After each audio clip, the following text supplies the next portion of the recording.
Hey all right and welcome to all. बहुत दिनों से साइंस एंड टेक की वीडियो नहीं आ रही थी। कुछ देखिए 5 जून तक थोड़ा सा मैं बिजी हूँ, ठीक है, थोड़ा सा फंक्शन भी है और कुछ प्रोजेक्ट पे भी मैं काम कर रहा हूँ। बट 5 जून के बाद चाहे कोई भी वीडियोस होंगी वो लगातार आपको मिलेंगी, राइट। चलिए कोई इशू नहीं है, बट फिर भी हम साइंस एंड टेक चाहे प्रीलिम्स हो या मेंस हो पूरा कंप्लीट करवाएंगे इस पूरे लेक्चर को। इससे पहले चैप्टर नंबर 2 पढ़ा था, चैप्टर नंबर 3 को कर लेते हैं। बहुत इंपॉर्टेंट है यूपीएससी के लिए, साइंस एंड टेक के लिए कोई स्पेसिफिक बुक नहीं है, इसलिए हमने एक बुक फॉर्म की है पीआर पब्लिकेशन ने। बहुत ज़्यादा यूज़र्स को पसंद आई है जो यूपीएससी एस्पिरेंट है, तो हम ये प्रीलिम्स प्लस मेंस के लिए कर रहे हैं। अगर आपको ये कंप्लीट बुक की पीडीएफ चाहिए जिसमें प्रीलिम्स के क्वेश्चन भी हैं, मेंस के क्वेश्चन भी हैं, उसके मॉडल आंसर भी हैं, तो आप डिस्क्रिप्शन बॉक्स में एक लिंक दिया गया होगा, डायरेक्ट उस लिंक से परचेज कर सकते हैं, ठीक है। तो स्टार्ट करते हैं आज का जो है स्टेम सेल। उसके साथ साथ अगर आप पीआर पब्लिकेशन ज्वाइन नहीं किया है तो आप क्या करना है, टेलीग्राम एप्लीकेशन डाउनलोड करनी है, सर्च बॉक्स में टाइप करना है पीआर पब्लिकेशन, तो आप इस फ्री ग्रुप को ज्वाइन कर सकते हैं, ठीक है। ऑलरेडी 5000 लोग जुड़े हुए हैं। डेली के बेसिस पे पीडीएफ उसकी देखिए जो डाटा है वो भी आपको मिल जाता है। आंसर राइटिंग जो हमारे पेड ग्रुप यूज़र्स करते हैं वो आपको मिल जाएगा। पेड ग्रुप, बहुत सारे बच्चे पूछते हैं पेड ग्रुप क्या है। पेड ग्रुप बहुत सिंपल है, देखिए यहाँ पर अगर आप देखेंगे तो एक ईयरली प्लान है हमारा। ईयरली प्लान है 499 रुपीज़ का। डेट वाइज द हिंदू के notes, daily answer writing Monday to Friday की जाती है, चेक की जाती है। 6 to 12th नोट्स।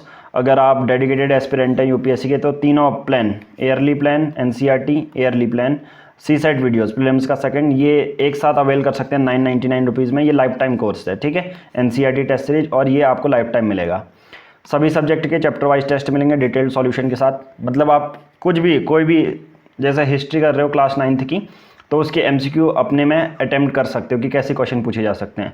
16 वीडियोस आपको मिलेंगे, मेरे द्वारा फ्रेम किया गया है ये कोर्स। लेना कैसे है, दिए गए नंबर पर गूगल पे, फ़ोन पे करना है।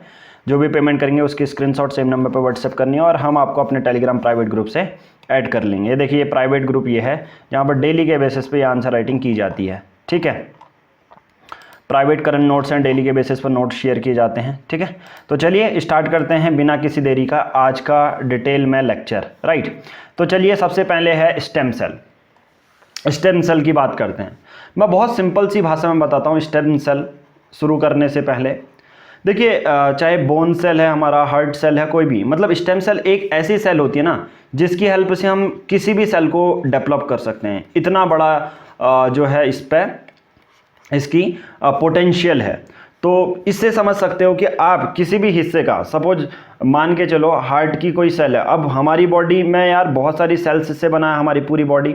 ह्यूमन बॉडी मल्टी सेलुलर होती है, ठीक है, बहुत सारी सेल्स से बनी रहती है। हमारी हार्ट सेल अलग होगी, स्किन की सेल अलग होगी, कहीं पर डैमेज हो रहा है वो सेल अलग है। तो स्टेम सेल एक ऐसी सेल होती है जिसकी हेल्प से हम कोई भी सेल बना सकते हैं और कोई डैमेज सेल्स हैं उनको रिपेयर कर सकते हैं। तो ये सबसे पहला प्रीलिम्स के लिए ये टॉपिक समझ लो।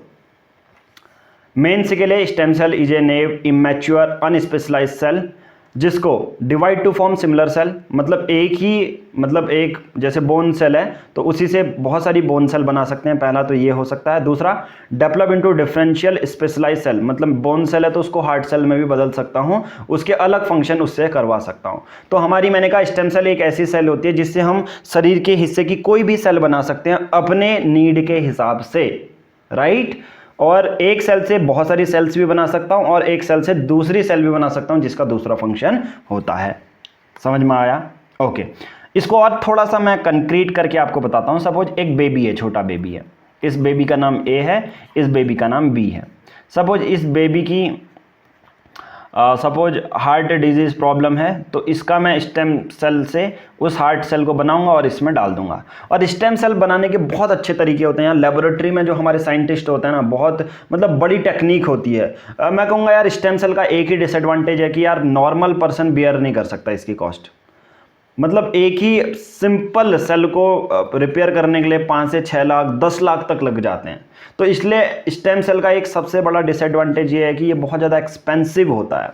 ओके, चलिए इतना इंट्रोडक्शन काफ़ी था आई थिंक इस चैप्टर को करने के लिए। अब कुछ स्टेम सेल के क्लासिफिकेशन बताता हूँ। एक है टोटीपोटेंट, मतलब can form all cells of body including the ones in the extra embryonic membrane, ठीक है, प्लेसेंटा वाली भी ये सेल बनाता है। तो टोटीपोटेंट स्टेम सेल, मैंने कहा ना स्टेम सेल एक ऐसी सेल जो हर टाइप के सेल्स को बना सकता है, उसे टोटीपोटेंट कहेंगे।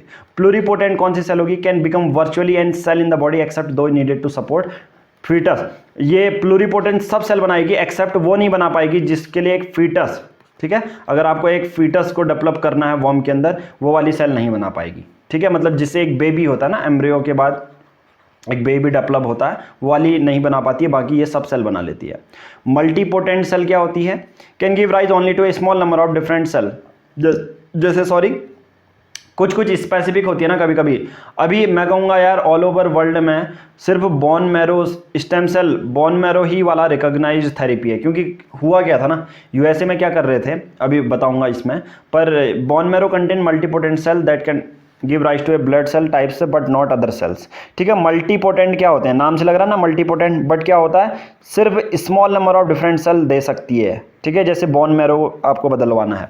यूनिपोटेंट क्या होता है? फाउंड इन एडल्टेड टिश्यूज में पाए जाते हैं, है lowest differential potential of all the stem cell. सबसे पहले सबसे कम डिफरेंशियल पोटेंशियल है, मतलब इसकी एबिलिटी नहीं होती है दूसरी सेल्स में कन्वर्ट करना।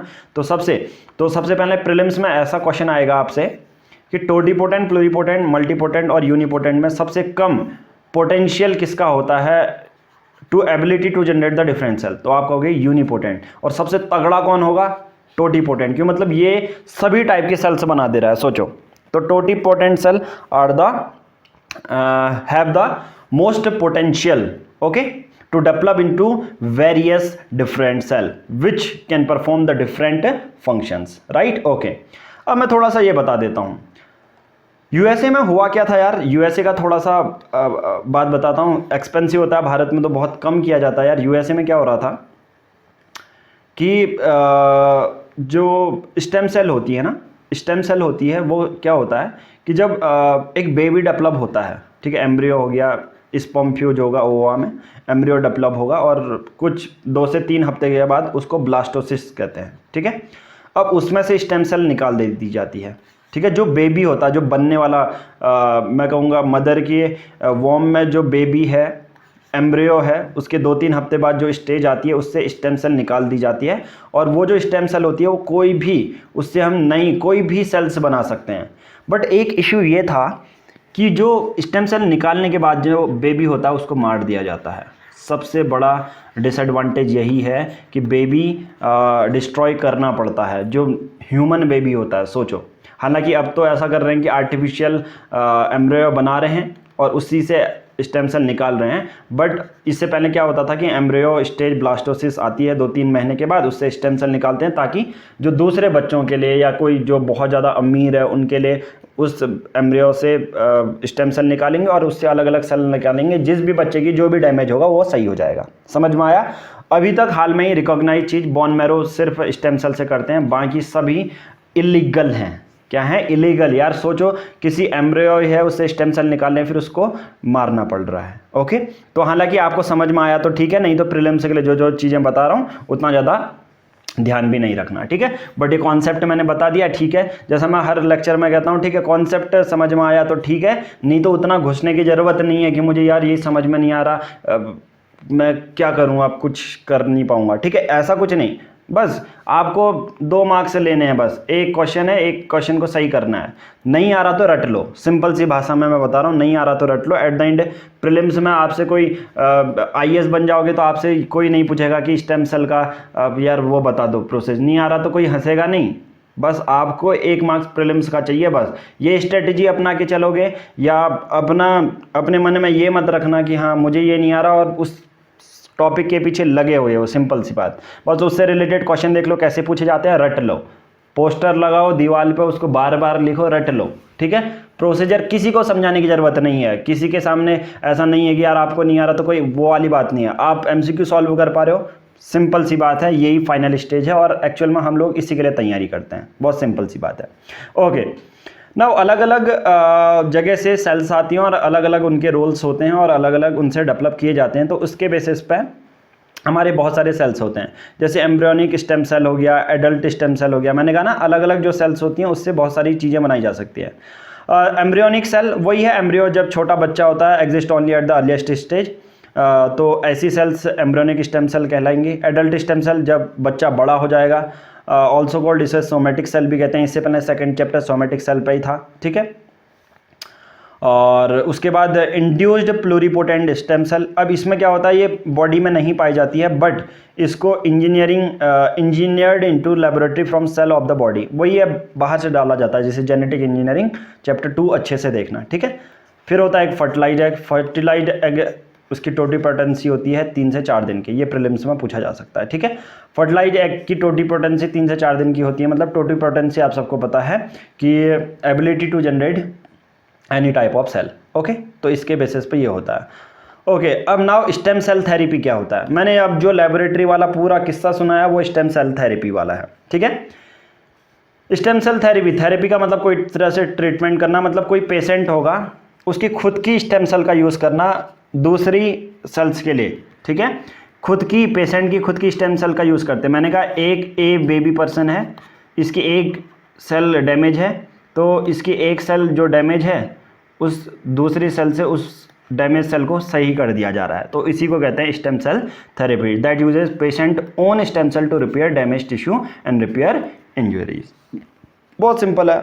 सपोज मेरी एक ब्लड सेल खराब है, तो मैं हार्ट सेल से निकाल के हार्ट सेल का यूज़ करके उस ब्लड सेल को सही कर रहा हूँ, तो यही स्टेम सेल थेरेपी है। 80 से ज़्यादा डिसऑर्डर इससे सही हो सकते हैं, डिजेनरेटिव डिसऑर्डर, ठीक है, न्यूरोमस्कुलर। बोन मैरो सबसे ज़्यादा रिकॉग्नाइज्ड और लीगल तरीका है, ये सबसे बड़ी बात बता दूं आप लोगों को। ब्लड कैंसर भी इससे सही होता है। जनरली क्या करते हैं, stem cell are usually taken from one of the 2 areas in the patient body, bone marrow और adipose fat tissue in their upper abdomen, ठीक है। जनरली 2 पार्ट से लिया जाता है और एक सेल को निकालेंगे दूसरी सेल को सही करने के लिए, ठीक है। Once stem cell are removed from of this location, आपकी किसी एक पर्टिकुलर लोकेशन से बॉडी से स्टेम सेल निकाल दी, सपोज स्टेम सेल कोई भी होती है, इसमें कंफ्यूज मत होना, स्टेम सेल का मतलब कोई भी हो सकती है, blood cell, heart cell, skin cell, body cell, कोई भी सेल, क्योंकि यार हमारी बॉडी इतने सेल्स से बनी है। अब देखो अपने हाथ की उंगलियां चलाओ, अपनी एक बार बॉडी को देखो, ठीक है। आपकी अंगूठा अलग काम कर रहा है, उसके मिडिल फिंगर अलग काम कर रही है, और बहुत सारी ऐसे ऑर्गन्स हैं जो अलग अलग काम पे लगे हुए हैं। सोचो आपकी ये बॉडी काम कैसे कर रही है, आपका ब्रेन मैसेज दे रहा है बट सेल्स इसके पीछे हैं, राइट। एक बार आपकी बॉडी से स्टेम सेल निकाल दी जाती है, they are placed in the centrifuge, मैंने बोला ना लेबोरेटरी में बनाई जाती हैं ये। फिर that spin them very quickly and concentrate the substances that are most valuable.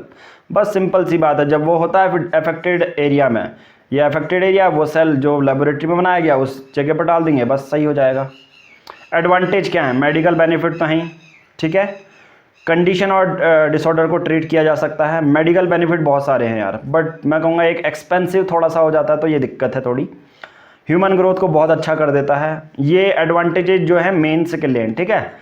आपसे डायरेक्टली क्वेश्चन ये पूछा जा सकता है, what are the advantages of stem cell, what are the advantages of stem cell आपसे पूछा जाएगा, राइट।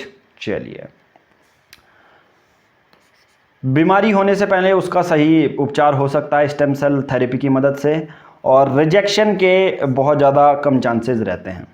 चैलेंजेस कुछ भी हैं, डिस्ट्रक्शन ऑफ ब्लास्टोसिस्ट, जैसे मैंने बोला ना, ये सबसे बड़ी बात आती है कि यार जो एम्ब्रियो बना है, जो बेबी बनने वाला है, X पर्सन Y पर्सन बड़े होके वो IS कुछ भी IPS बन सकता है, बट उसमें से स्टेम सेल निकाल के उसको डिस्ट्रॉय कर देते हैं। सबसे बुरी बात यह है, the use of stem cell for research involve the destruction of blastocyst that are formed from laboratory fertilization of human egg. Human egg का फर्टिलाइजेशन होता है, एम्ब्रॉय होता है, एम्ब्रॉय के 2-3 हफ्ते के बाद का जो स्टेज आती है उसको ब्लास्टोसिस्ट कहते हैं, और उसमें से स्टेम सेल अपने फ़ायदे के लिए निकाल दी जाती है, फिर ब्लास्टोसिस्ट को डिस्ट्रॉय कर दिया जाता है। सबसे ज़्यादा इलीगल, और बहुत हद तक तो इसको रोका भी गया था, राइट।